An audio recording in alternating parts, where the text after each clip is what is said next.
Why smart people are more likely to be depressed. The intelligence trap. Have you ever wondered why the most intelligent people you know seem to carry a weight that others don't? Why those with the sharpest minds often struggle with the deepest sadness? Perhaps you've noticed it in yourself. That as your understanding of the world grew, your peace with it diminished. That as you became more aware, you became more troubled. Maybe you've felt the burden of seeing patterns others miss, of understanding implications that fly over most heads, of recognizing the complexity in situations where others see only simplicity. You might have discovered that intelligence isn't the gift everyone promised it would be.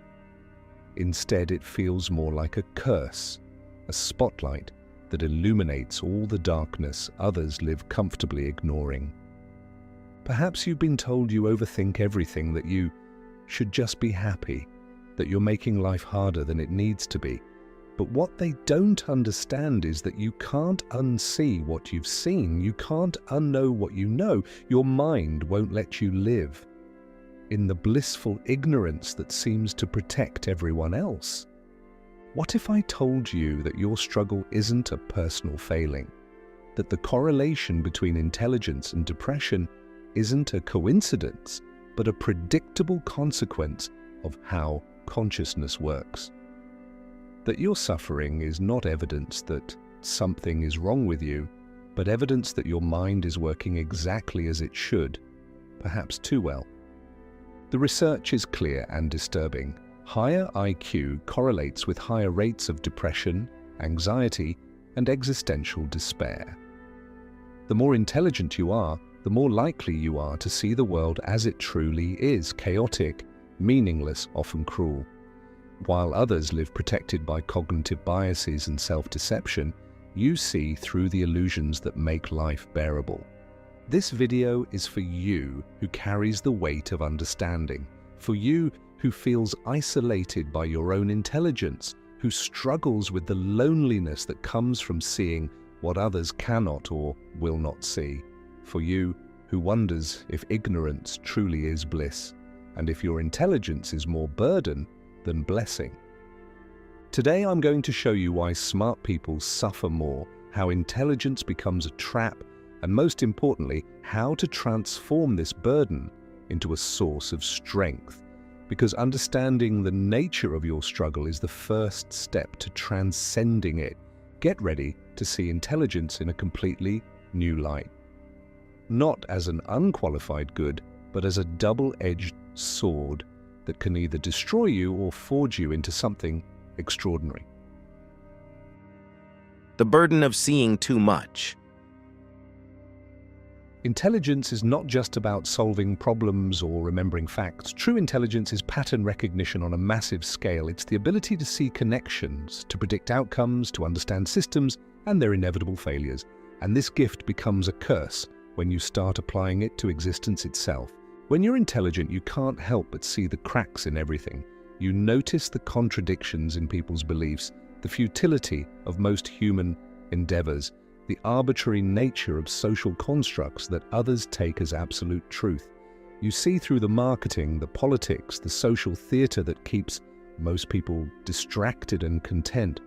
Dr. Penelope Lockwood's research at the University of Toronto shows that highly intelligent individuals are significantly more likely to suffer from what she calls analytical rumination, the tendency to overthink problems to the point of paralysis. Your mind, designed to solve complex problems, turns inward and begins analyzing the unsolvable puzzle of existence itself. You start asking questions that have no satisfying answers. Why do we exist? What's the point of achievement when we all die anyway? How can people find meaning in a universe that appears fundamentally meaningless? While others distract themselves with entertainment and social media, your mind won't stop probing these existential wounds. The philosopher Arthur Schopenhauer understood this centuries before modern psychology confirmed it. He wrote that the more a man has in himself, the less he will want from other people. But he also recognized that this independence comes with isolation. The intelligent person becomes trapped in their own mind, unable to find solace in the simple pleasures that satisfy others. This is what researchers call the intelligence depression paradox. The very cognitive abilities that make you successful in academic and professional settings make you vulnerable to existential despair. You're smart enough to see the problems, but not powerful enough to solve them. You understand the game, but can't stop playing it. You begin to feel like you're living in a different reality from everyone else. While they celebrate small victories, you see the larger defeats. While they feel secure in their beliefs, you see the groundlessness beneath all human certainty. You become a stranger in your own species, understanding the code but unable to run the program that brings others happiness. The research shows that this isn't just correlation, it's causation. Intelligence directly contributes to depression through several mechanisms: overthinking, perfectionism, social isolation, and what psychologists call depressive realism, the tendency for depressed people to see reality more accurately than those who are mentally healthy. But here's where it gets really twisted. Your depression might actually be a sign that your intelligence is working correctly. You're not broken. You're awake in a world that runs on sleep. The prison of perfectionism. One of the cruelest tricks intelligence plays on you is perfectionism. When you can see how things should be, when you can envision ideal solutions and optimal outcomes, the gap between reality and possibility becomes a source of constant torment. You become trapped in a prison built from your own high standards. This isn't the healthy kind of perfectionism that drives excellence. This is what psychologists call maladaptive perfectionism, the kind that paralyzes rather than motivates. Because when you're intelligent enough to see all the ways something could go wrong, all the variables you can't control, all the potential for failure, starting becomes nearly impossible. You procrastinate not because you're lazy, but because you can envision the perfect execution and know you can't achieve it. You avoid taking risks not because you're cowardly, but because you can calculate the probability of failure with devastating accuracy. You struggle to complete projects not because you lack ability, but because you can always see how they could be better. The research on this is sobering. Dr. Brené Brown's studies show that perfectionism is strongly correlated with depression, anxiety, and suicide ideation. But for highly intelligent individuals, perfectionism isn't just a tendency, it's almost inevitable.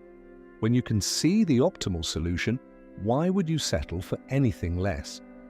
This creates what I call the analysis paralysis trap. Your intelligence becomes your enemy, showing you so many possibilities, so many potential failures, so many ways things could be improved, that you become frozen. You spend more time thinking about doing than actually doing. You become a brilliant observer of life rather than a participant in it. The cruel irony is that perfectionism prevents you from achieving the very excellence it promises. By demanding perfection, you guarantee mediocrity. By refusing to start until conditions are ideal, you ensure you never start at all. Your intelligence, meant to be your greatest asset, becomes the source of your greatest limitation. But there's an even deeper layer to this trap. Perfectionism isn't just about external standards. It's about the inability to accept the fundamental imperfection of existence itself. When you're intelligent enough to see how things could be better, the world becomes a constant source of frustration. You can't unsee the inefficiencies, the irrationalities, the needless suffering that could be avoided if only people were smarter, more rational, more enlightened. You start to feel like you're surrounded by people who are content with mediocrity, who accept broken systems, who celebrate small improvements while ignoring massive problems. Your perfectionism extends beyond your own work to become a lens through which you judge all of reality and find it wanting. This is where many intelligent people get stuck. They become critics rather than creators, observers rather than participants, judges rather than contributors. They opt out of a world that can't meet their standards, not realizing that their standards are the very thing keeping them from engaging with the world as it actually is. The loneliness of understanding. Perhaps the most painful aspect of high intelligence is the isolation it creates. When you see patterns others miss, when you understand implications others can't grasp, when you think in ways that are fundamentally different from the majority, connection becomes increasingly difficult. You find yourself in conversations where you have to constantly translate your thoughts into simpler terms, where you bite your tongue to avoid seeming condescending, where you smile and nod while people confidently assert things you know to be wrong. You learn to hide your intelligence to avoid making others uncomfortable, but in doing so, you make yourself invisible. This isn't arrogance, it's tragedy. You're not trying to feel superior, you're trying to feel connected. But the very thing that makes you unique is the thing that makes you alone. Your intelligence becomes a wall between you and the rest of humanity, protecting you from their ignorance, but also isolating you from their warmth. Research by Dr. Ruth Karpinski shows that highly intelligent individuals are significantly more likely to experience social anxiety and depression, largely due to their inability to relate to their peers. When you process information differently, when you see the world through a different lens, finding your tribe becomes exponentially more difficult. You start to feel like you're speaking a different language even when you're using the same words. When others talk about their problems, you can see solutions they can't or won't implement. When they celebrate achievements, you can see the larger context that makes those achievements less meaningful. When they express certainty, you see the complexity they're overlooking. This creates what psychologists call intellectual loneliness, the feeling of being surrounded by people but understood by none. You learn that sharing your true thoughts often leads to blank stares, defensive responses, or accusations of being negative or overthinking. So you begin to self-censor, to hide parts of yourself, to present a dumbed-down version of who you really are. Tragedy is that this protection mechanism becomes a prison. In trying to avoid rejection, you reject yourself. In trying to fit in, you ensure you never belong. You become a stranger to yourself, losing touch with your authentic thoughts and feelings in the pursuit of social acceptance that never really comes. But here's what's most insidious about intellectual loneliness. It makes you question your own perceptions.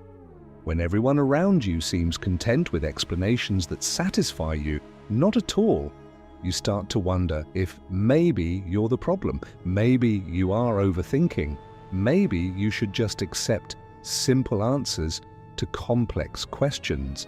Maybe intelligence really is more curse than blessing. This self-doubt becomes its own form of suffering. You're caught between the truth as you see it and the world as everyone else experiences it, never fully able to inhabit either reality. You become an exile in your own mind, too aware to be ignorant, too isolated to be connected. The trap of seeing without power. One of the most frustrating aspects of high intelligence is the gap between understanding and influence. You can see the problems clearly, the inefficiencies in systems, the irrationalities in human behavior, the simple solutions to complex problems. But you often lack the power to implement change. This creates a unique form of helplessness that compounds depression. When you're intelligent, you become acutely aware of how much suffering could be prevented, how many problems could be solved, how much better things could be if only people would listen to reason. But you also realize that being right isn't enough. Intelligence without influence is like being a doctor who can diagnose but not treat. You see the disease, but can't cure it. This leads to what researchers call informed helplessness, the state of knowing exactly what needs to be done, but being powerless to do it. You watch people make predictable mistakes, pursue obviously flawed strategies, and ignore clear warning signs. You can see the car crash coming, but can't stop it from happening. The frustration is maddening. You find yourself surrounded by preventable problems, obvious solutions, and people who seem determined to choose the harder path. Your intelligence becomes a form of torture, showing you how things could be better while demonstrating your powerlessness to make them so. This is particularly acute in professional settings where intelligent individuals often find themselves reporting to people who are less capable but more politically savvy. You see the optimal strategy, but watch inferior approaches get implemented. You identify risks that get ignored until they become disasters. You propose solutions that get dismissed until someone else presents the same idea months later. The result is a deep sense of futility. If your intelligence can't make things better, what's the point of having it?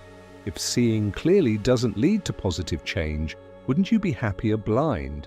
This is when many intelligent people begin to see their cognitive abilities as a burden rather than a gift. But there's an even deeper layer to this trap. When you understand systems well enough to see their flaws, you also understand how difficult they are to change. You see not just the problems, but the reasons the problems persist, the political dynamics, the economic incentives, the psychological barriers that prevent rational solutions from being implemented. This systems-level understanding can be paralyzing. When you see how interconnected everything is, how changing one thing requires changing everything else, individual action begins to feel pointless. You understand the complexity so well that you become overwhelmed by it. You start to feel like Cassandra from Greek mythology, blessed with the gift of prophecy but cursed to never be believed. Your intelligence allows you to see the future consequences of present actions, but your warnings fall on deaf ears. You become a witness to preventable disasters, carrying the weight of knowledge that others refuse to accept. The dark gift of depressive realism. Here's where this gets really interesting. Research shows that depressed people often see reality more accurately than those who are mentally healthy. This phenomenon, called depressive realism, suggests that depression might not be a distortion of reality but a clear-eyed view of it. And for highly intelligent individuals, this clarity can be devastating. While most people maintain positive illusions about themselves, their future, and their control over events, depressed individuals tend to have more accurate self-assessments and more realistic expectations. They see their limitations clearly, understand the role of luck in success, and recognize the temporary nature of achievements. For intelligent people, this realism extends beyond personal circumstances to encompass broader existential truths. You see the arbitrary nature of meaning, the fragility of civilization, the insignificance of human concerns in the cosmic scale. While others live protected by helpful delusions, you see the universe as it actually is, vast, indifferent, and ultimately meaningless. This isn't pessimism, it's accuracy.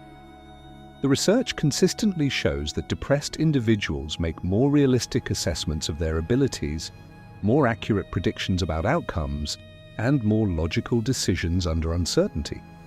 Their depression isn't clouding their judgment, it's clearing it. But this clarity comes at a cost. When you see life without the protective filters that evolution designed to keep us functional, existence becomes difficult to bear. You understand that most of what people consider important is ultimately trivial, that most of what they believe is comforting fiction, that most of what they pursue is distraction from the fundamental questions they can't answer. You realize that happiness often requires a certain amount of self-deception, that contentment depends on not thinking too deeply about certain topics, that peace of mind is incompatible with complete understanding. You're trapped between truth and happiness, unable to choose ignorance but finding knowledge insufficient. This creates what philosophers call the existential burden, the weight of understanding without the comfort of meaning. You're smart enough to see through the illusions that make life bearable, but not wise enough to create new illusions to replace them. You're caught in the gap between what you've lost and what you haven't yet found. The cruel irony is that your depression might be the most rational response to reality. When you truly understand the human condition, the inevitability of death, the arbitrariness of existence, the cosmic insignificance of all human endeavors, sadness becomes the logical, emotional response. But here's where it gets complex. This realism, while painful, also represents a form of intellectual honesty that most people never achieve. You're not living in denial about the nature of existence. You're not comforting yourself with pleasant lies. You're facing reality head-on, even when that reality is uncomfortable. This suggests that the relationship between intelligence and depression might not be pathological, but philosophical. You're not sick, you're awake. The question isn't how to cure your depression, but how to live meaningfully despite understanding the meaninglessness of existence. The path to transcendence.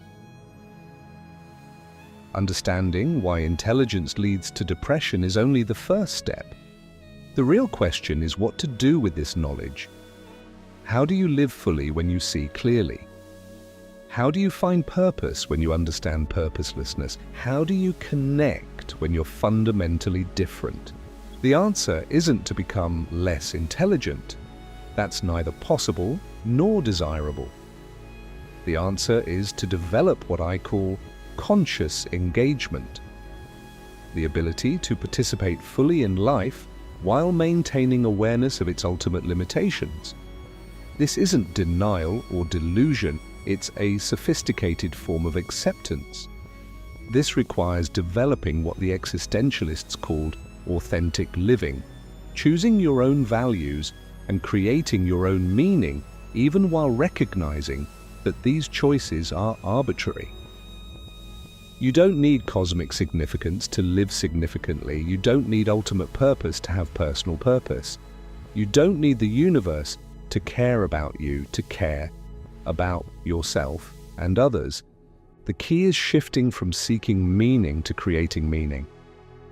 Instead of looking for purpose in the universe, you start generating purpose from your own consciousness. Instead of waiting for life to make sense, you begin making sense of life. This isn't self-deception, it's self-creation. This process requires embracing what philosophers call the absurd, the gap between human need for meaning and the universe's refusal to provide it. Rather than being crushed by this absurdity, you can learn to dance with it. Your intelligence allows you to see the game for what it is, but that doesn't mean you can't play it beautifully. You begin to understand that meaning doesn't need to be discovered. It can be invented. Purpose doesn't need to be eternal to be valid. Connection doesn't need to be perfect to be real. Your intelligence, rather than being a barrier to happiness, becomes a tool for creating a more sophisticated form of contentment. This isn't about positive thinking or forced optimism. It's about intellectual integrity in the face of existential challenges. You're not denying the darkness, you're learning to create light within it. You're not pretending life has inherent meaning. You're taking responsibility for meaning-making. The goal isn't to cure your intelligence or eliminate your depression. The goal is to transform both into sources of depth, compassion, and wisdom. Your struggle with existence isn't a bug in your programming, it's a feature. It's what allows you to understand and help others who are struggling with the same fundamental questions. The gift hidden in the curse. What if your intelligence-driven depression isn't just a personal struggle but a necessary stage in human development? What if those who suffer most deeply are also those most capable of profound growth? What if your pain is not evidence of weakness but of strength, the strength to face reality without flinching? The research suggests that highly intelligent individuals who learn to manage their depression often develop extraordinary levels of empathy, creativity, and wisdom. They become the philosophers, the artists, the healers who help humanity make sense of existence. Their struggle with meaning becomes a gift they offer to others who are struggling with the same questions. Your depression might be the price you pay for seeing clearly, but clarity is exactly what the world needs. In a time of global challenges that require complex thinking, emotional intelligence, and systems-level understanding, the qualities that make you vulnerable also make you valuable. You're not broken, you're evolved. You're not sick, you're sensitive. You're not weak, you're awake. The very traits that cause you to suffer also position you to contribute in ways that others cannot. Your intelligence isn't just a burden, it's a responsibility. The world needs people who can see patterns others miss, who can think beyond conventional wisdom, who can hold complexity without needing to simplify it. Your depression might be the crucible in which these abilities are forged. Your struggle might be the training that prepares you for contributions only you can make. This doesn't mean your pain isn't real or that it serves some cosmic purpose. It means that your pain can serve a personal purpose if you choose to transform it into wisdom, compassion, and service. Your intelligence can become a source of healing rather than suffering if you learn to use it in service of life rather than in analysis of life's limitations. The choice isn't between being intelligent and being happy. The choice is between being intelligently miserable and being intelligently alive. Between using your mind to torture yourself and using it to create something beautiful. Between seeing your depression as a sentence and seeing it as a starting point. Your intelligence brought you to this understanding. Now let it carry you beyond it. The same mind that showed you the problem can help you transcend it. Not by solving the unsolvable questions of existence, but by learning to live beautifully within the questions themselves. The world doesn't need you to have all the answers. It needs you to stay engaged with the questions. Your intelligence isn't a trap, it's a key. The question is what door you choose to open with it. If this resonates with you, if you recognize yourself in this struggle, comment below, "I choose consciousness over comfort." Not because the path is easy, but because it's yours. Because your intelligence, for all its challenges, is also your greatest gift. And the world needs what only you can give. Your depression isn't the end of your story. It's the beginning of your transformation.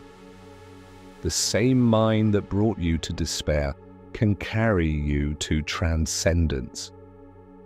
But only if you're brave enough to keep using it, keep questioning, keep growing. Are you ready to transform your burden into your strength? The choice, as always, is yours.